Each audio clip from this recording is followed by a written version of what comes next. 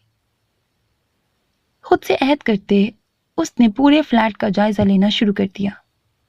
ایک کمرہ اس کے زیر استعمال تھا، دوسرا کمرہ غالباً ڈرائنگ روم تھا جس میں صوفے اور کشن کا خوبصورت کمبینیشن تھا۔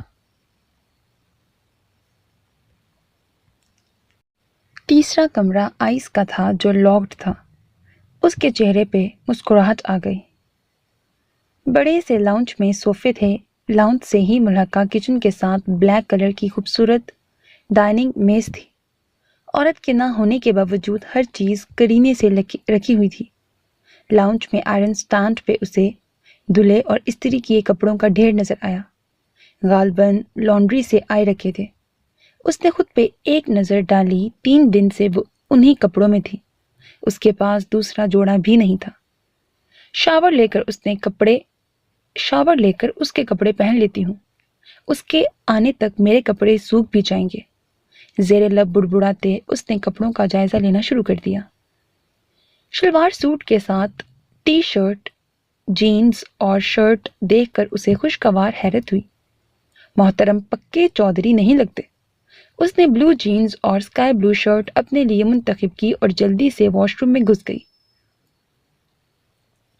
یا وحشت، کیا عذاب ہے! فریش ہو کر نکلی تو بھوک لگی اور وہ کچن میں آ گئی۔ ناشتے کے گندے برتن پڑے تھے جو اس بات کا ثبوت تھے کہ وہ ناشتہ کر کے گیا ہے۔ وہ اپنے لیے ناشتہ تیار کرنے لگی۔ فریج میں فروٹ، گوشت، ضروری سبزیاں سب موجود تھیں۔ کھانا پکانا، صفائی ستھرائی یہ شخص خود ہی کرتا ہے کیا؟ حیران ہوتی وہ ناشتہ کر رہی تھی۔ بریڈ پہ بٹر لگا کر اس نے LED آن کی۔ ناشتے سے فارغ ہوئی تو سائڈ پہ لگے کتابوں کے ریک تک آئی۔ ادبی کتابوں کا ذخیرہ تھا، کچھ کورس کی کتابیں بھی تھیں جنہیں لے کر وہ صوفے پہ آ گئی۔ شاید محترم MBA کر رہے ہیں، اس نے کتابوں سے اندازہ لگایا۔ پہلے کچھ پکا لیتی ہوں، اس خیال سے اس نے فریج کا جائزہ لیا۔ فریج میں دہی بھی نظر آ گیا تو اس نے بریانی پکانا شروع کر دی۔ وہ کتابیں لے کر ریک پہ رکھنے کے ارادے سے کھڑی ہوئی تھی کہ اگلے ہی لمحے آئز ایان دروازہ کھول کر اندر داخل ہوا۔ وہ سامنے ہی کھڑی تھی، کھلے بالوں میں صوفے پہ چڑھی بغیر دوپٹے کے کھڑی تھی۔ وہ اپنی جگہ جمسی گئی، شانے پہ جھولتی ٹی شرٹ کو ایک ہاتھ سے قابو کرتے دوسرے ہاتھ میں موجود کتابوں کو سینے سے لگاتے شرمندگی سے ڈوب مرنے کا سوچ رہی تھی۔ وہ دروازے کے لاک پہ ہاتھ رکھے، آدھا اندر آدھا باہر، حیرت سے اسے ہی دیکھ رہا تھا۔ آئز نے اس کے ہاتھ میں موجود کتابوں کو دیکھا اور پلٹ کر گیٹ لاک کرنے لگا۔ یہی پل المیرا کے لیے نجات کا پل تھا۔ اس کی نظروں کی گرفت سے نکلتے اس نے دھڑ سے پیر زمین پہ رکھے اور تقریباً بھاگ کر اپنے زیر استعمال کمرے میں گھس کر اس نے دروازہ بند کر کے اس سے پشت ٹکا لی تھی۔ کیا سوچتا ہوگا، کیسے فضول حلیے میں تھی میں؟ اس نے ٹانگوں سے نکلتی جینز کو غصے سے گورا، کتابیں بیڈ پہ پھینک کر بالکنی کی طرف بڑھی۔ کپڑے ابھی بھی نم تھے۔ اس نے کھینچ تان کر کپڑے تار سے اتارے اور واش روم میں گھس گئی۔ اس کے کپڑوں کو دھو کر تار پہ پھیلا کر بھی وہ کافی دیر تک مارے شرمندگی کے نہیں نکلی تھی۔ اچانک دم پہ رکھی بریانی کی یاد آئی تو وہ خاموشی سے نکل آئی کہ بریانی جل نہ جائے، مگر آئس کو کچن کے پاس دیکھ کر وہ دروازے پہ ہی کھڑی ہو گئی۔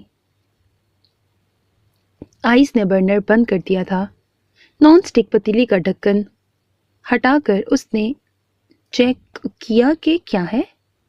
بریانی سے اٹھتی خوشبو اور اس کی شکل دیکھ کر اس کے چہرے پہ ایک لمحے کے لیے پہلی بار خوشگوار رنگ المیر کو نظر آئی۔ بریانی اس نے ٹرے میں نکالی، پلیٹ چمچہ لے کر ڈائننگ میز پہ رکھا اور بیٹھ گیا۔ حسب عادت LED آن ہو چکا تھا۔ المیرا کو سمجھ نہیں آ رہی تھی کہ کھڑی رہے یا واپس کمرے میں چلی جائے۔ بریانی کی خوشبو سے بھوک اور چمک اٹھی تھی۔ کب تک کھڑی نظر لگاؤ گی؟ اپنا کھانا لے کر آ جاؤ۔ وہ اس کی موجودگی محسوس کر چکا تھا۔ آدھی سے زیادہ ٹرے خالی ہو چکی تھی۔ ٹرے اس کی طرف بڑھاتے اس نے کہا تو اس سے شرمندگی سے نظر نہ اٹھائی گئی۔ اس نے خاموشی سے ٹرے لی اور کچن کی طرف بڑھ گئی۔ اس کے لہراتے آنچل کو اس نے بغور دیکھا تھا۔ بتا لڑکی، کہاں ہے المیرا؟ کنیز حویلی میں موجود تھی۔ ملک رب نواز، ملک ہمایوں اور ملک جعفر، کشمالہ اور ملکانی نصرت خانم کے گھیرے میں وہ مجرم بنی کھڑی تھی۔ مجھے نہیں پتا، وہ روحان سی ہو گئی تھی۔